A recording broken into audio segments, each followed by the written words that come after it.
So ito ho mga ka-action, welcome back again sa ating channel. Good morning po sa ating mga ka-action man, mga kakamping nationwide all over the world. Okay, pag-usapan lang po natin ito mga ka-action. Ito mga barubal na pagsagot ni Vice President Sara Duterte sa nasabing budget hearing kahapon mga ka-action sa Kongreso. So dito po, napuno na po ito si Kong Abante at walang kaabog-abog kung anong sinasabi ni Kong Abante. Di ba? Yung mga kataraya ni Sara Duterte hindi umubra kay Congressman Abante mga ka-aksyon. Wala po itong kaabog-abog na sinabihan na medyo mahina yata ang pandinig mo, Vice Presidente. Paulit-ulit ka, lawyer ka, yes or no lang ang pwede mong isagot. Okay, ito po mga ka-action, alam naman po natin na kahapon binira niya ng harap-harapan ito si Representative Franz Castro. At kahapon, mga sagot niya is wala ho talaga sa hulog. Dahil umiiwas talaga siya sa mga previous na mga budget na tinatanong ng ating Kongreso. Pero yun po ay related pa rin sa nasabing hearing nila kahapon kasi budget nga po ang pinag-uusapan. Pero naiirita po siya na yun ang mga tinatanong, ang lagi niyang inaano, kaya daw siya in-invite dahil sa budget hearing for 2025. For short, ang gusto niya na pag-usapan ay ang budget for 2025. Ayaw niyang pag-usapan ang nasabing mga previous na mga budget na kanyang pinagkakagastusan. Okay, pakinggan po natin ito mga ka-action. Salamat po, Madam Chair. Sana po ay matapos na po ito para masimulan na po natin yung budget ng Ombudsman na po. But anyway, palagay ko po alam na po ng taong bayan ang mga nangyayari sapagkat karamihan po ng ating mga colleagues ay tanong na tungkol sa confidential fund. Pero gusto ko lang po tanungin si Madam Vice President, if the representatives of the people, like this House, has all the right to scrutinize the budget of any agency. Madam Chair. Madam Vice President. Madam Chair, is it a question? I think it's directed to the House. No, I'm asking you the question, Madam Chair. I'm asking the question to the resource speaker if she believes that this House, being the representative of the people, has the right to scrutinize the budget of any agency.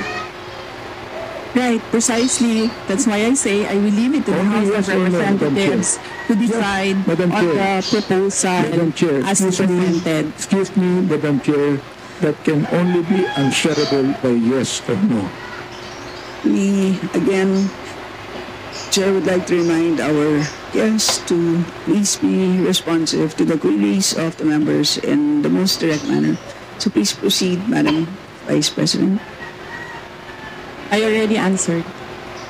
Answer for by yes or no. Perhaps my ears are not very clear, so I would like to find out if she answered yes, Madam Chair. And I will leave it to the House of Representatives to decide on the proposal as presented. She has been answering the same answers since we started this query and this hearing. What I just want to ask, Madam Chair, is very simple. A simple answer of yes or no.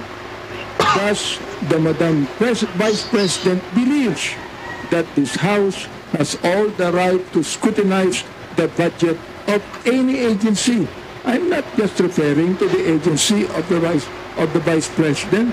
I am referring to every agency of government, Madam Chair. That can only be simply answered by yes or no. I do not need to hear the paulit-ulit na kasagutan niya. Kanina pa, gusto ko lang pumarinig. Hindi po ako nagagalit. Oo, hindi po katulad niya, parang inis na siya. O gusto ko lang po malaman. Oo, humbly speaking, naniniwala ba siya, Madam Chair, na itong House na ito na binoto ng tao ay merong karapatan ayon sa konstitusyon na iskutinize natin ang budget ng any ahensya ng gobyerno, including Congress, Madam Chair. Oh, ayan ha, tinagalog ni Kong Abante. Ang tanong sa'yo, Vice President, yes or no lang kung naniniwala ka, Vice President. Wala nang patumpik-tumpik pa, paulit-ulit ka kasi.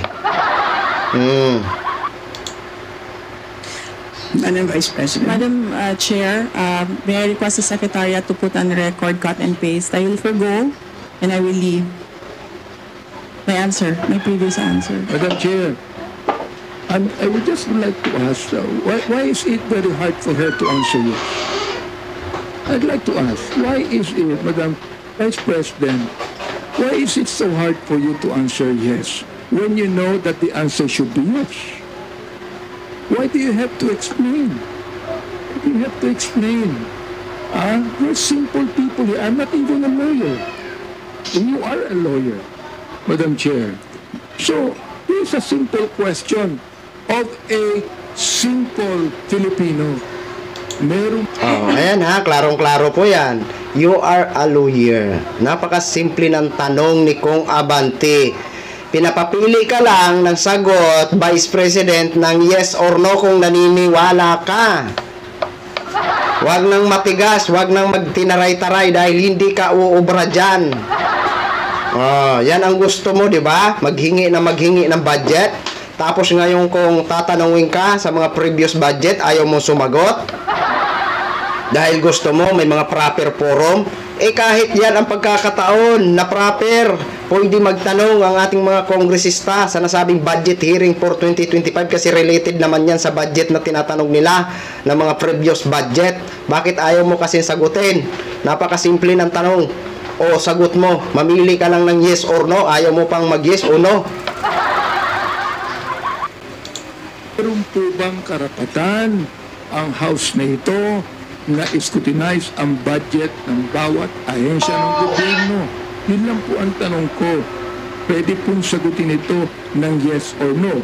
Kung yes, salamat. Kung no, edi salamat din. Tama. At malaman ng taong bayan. Oh, tama po. Madam Vice President. Madam Chair, I will forgo the opportunity to defend the OVP 2025 question and answer. I will leave it to the House of Representatives to decide. Please, Point of order, Madam Honorable Chair. Abante, you may proceed. I do not need her to explain, please. You have been giving the same answer for hours. The same answer for hours. Alam ko naman po ang pagnanais nyo. Why you answer the same for hours? Ngayon po, iba naman ang tanong ko. Ang tanong ko ito, kaso ko tatanungin ko ulit, Madam Chair, meron po bang karapatan bilang mga representante ng taong bayan sa bawat distrito at party list na mag-scrutinize ng budget ng bawat ahensya ng gobyerno? Hindi po natin pinag-uusapan ditong confidential fund. Ang pinag-uusapan po natin budget. Oh, tama. Chair, before you answer, the gentleman wishes to have a direct answer, either yes or no. Are you going to provide a direct answer? Honorable Abante? So, what is the answer? I asked whether our Madam Vice President will provide a direct answer to your query, and the answer is no. May I know why? Madam Vice President? Oh, ayan. I know why na naman. Oh, tinatanong naman kung bakit nag-no ito si Presidente. Kung nag-yes ka sana, edi very good. Nag-no ka, kaya tinanong ka naman. May I know why. Ano talaga itong alimantak ni Sara Duterte? Iwan ko dito. Diyos ko po. And her answer is no as well. I think that would be the right answer, Ms. Aldo. The question is, may I know why? And her answer is no. Would that be the right answer to the question why? Madam Vice President, you wish to comment?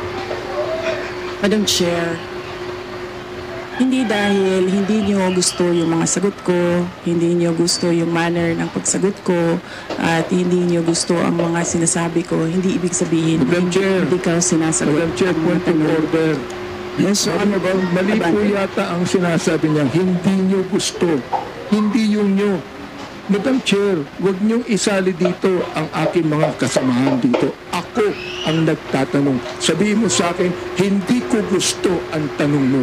Yun lamang ang dapat niyang sabihin sa akin. Sapagkat hindi ko rin gusto ang sagot niya. Madam Chair, ganun lang. Oo. Ano po ang sagot niya? Madam Vice President, you wish to Madam Chair, there's Answer. no question. There's no question. the Honorable Abante is asking for a question, for a response. Ano po ang sagot niya? Yan ang huli po niyang sinabi. I request that the question be repeated. Honorable Abante, kindly repeat your question, not to be Pinapaulit na naman. included in your time. To please repeat your last question. Ito po, ang tanong ko kanina, meron po bang naniniwala po ba ang ating Vice President na meron pong karapatan ang mga representante ng taong bayan, ng mga distrito at mga party list na scrutinize po namin ang budget ng bawat ahensya. Hindi po lang ahensya niya, ng bawat ahensya ng gobyerno. Yes o no lang po ang sagot yan. Ang tanong ko po, Madam Chair, kanina ayaw niya sumagot. Ang sagot niya, ayaw niya sagutin. So ang tanong ko ito, may I know why? Ang yan. sagot niya, no.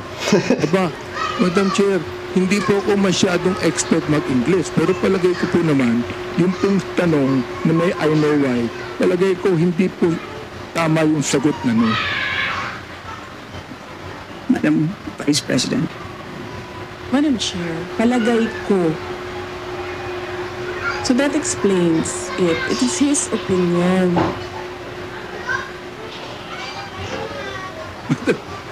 Madam Chair, It's up to you. You are the presiding officer. Madam Chair, hindi ko po opinion yun. Nakalagay po sa Constitution yun. Tulad po ng Vice President natin.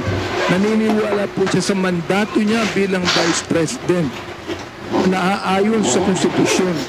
Ganoon din po ang mandato natin dito na meron tayong karapatan mag-scrutinize ng budget ng anumang ahensya ng gobyerno ayon sa Constitution. Ang tanong ko sa kanya, naniniwala ka ba doon? Madam Vice President. Madam Chair, umikot na po tayo. Bumalik na tayo sa simula. Diyos ko po, Sara Duterte, ano ba yan? Ang sinabi, palagay ko, hindi iyan ang tamang sagot. Nakakahiya ka naman. Kung Yes or no lang sana eh. yung sagot ko, hindi ibig sabihin na hindi ako sumagot. Sumagot ka ngang no. Ngayon, nagtatanong si Congressman Abante, ni I know why. Oh, hindi mo rin. Tapos ang sagot mo, no. Ano ba yan? Yan ba yung abogado? Di ba? Nagsagot ka ng no. Di ba? Tapos ngayon, gusto malaman ni Kung Abante kung bakit nag-no ka. Tapos ang sagot mo naman, no pa rin? Ano pa yan? Paulit-ulit?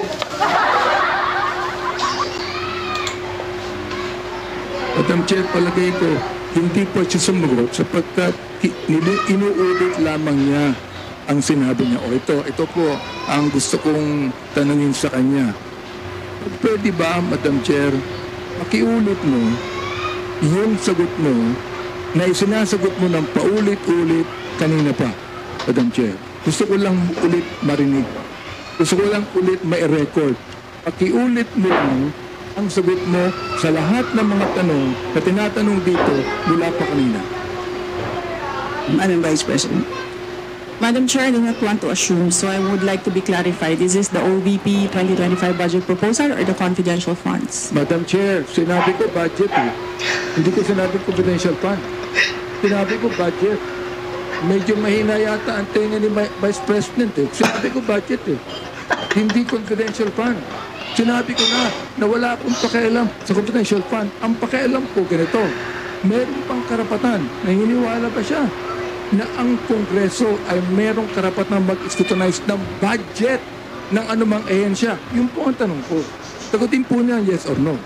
Ayun, kaya niya sagutin ng yes or no, sabihin niya sa akin ang sagot niya kanina ng paulit-ulit sa lahat ng mga tanong ng ating mga kulit. I will forgo the opportunity to defend the Office of the Vice President 2025 budget proposal by question and answer, and I will leave it to the House of Representatives to decide on the proposal as presented. Madam Chair, maraming salamat po. Ibig sabihin po, yung kasagutan niya na paulit-ulit, naniniwala siya na mayroong karapatan ang Kongresong ito na i-scrutinize ang budget. Kahit ang budget na yan nagsimula ng 2023, meron pa rin karapatan ang Kongresong ito na i-scrutinize ang budget. Maraming salamat, Madam Chair. Maraming salamat po, Vice President. So, ayan ho mga ka-action ha. Malinaw na malinaw po yan. Yan ang gusto na maging presidente ng mga hunghang. Yan ang gusto nilang maging presidente, mga ka-action, di ba? So alam naman natin si Vice President na may pagkamataray talaga yan. Kahit sa Senado, mataray talaga yan. Doon kasi sa Senado, si Senadora Risa lang ang umaano sa kanya. Yung iba, tiklop. Di ba? Isipin nyo yan, ha? Isipin nyo yan, mga ka-action. Mga ka-action, mga kakamping. Vice Presidente pa lang. Pero ang mga attitude ni Vice President, hindi pwedeng maging presidente. Dahil kung yan ay maging presidente ng Pilipinas, nako, baka pagtatadyakan lang tayo. 'Di ba? Galit kung tanungin ng mga budget. 'Di ba? Gusto lang niya hingi lang ng hingi, ayaw niyang tanungin. 'Di ba? Di kung gusto mo ayaw mong tanungin, sarili mong pera igastos mo sa programa mo. 'Di ba? Para hindi na magtatanong ang taong bayan. Yun lang yun. 'Di ba? So yun lang po mga ka-action, maraming salamat po sa inyong panonood at sa ating mga viewers Luzon, Visayas at Mindanao all over the world. Ako po ang inyong likod, si The Action Man. Have a good day, everyone. Beautiful.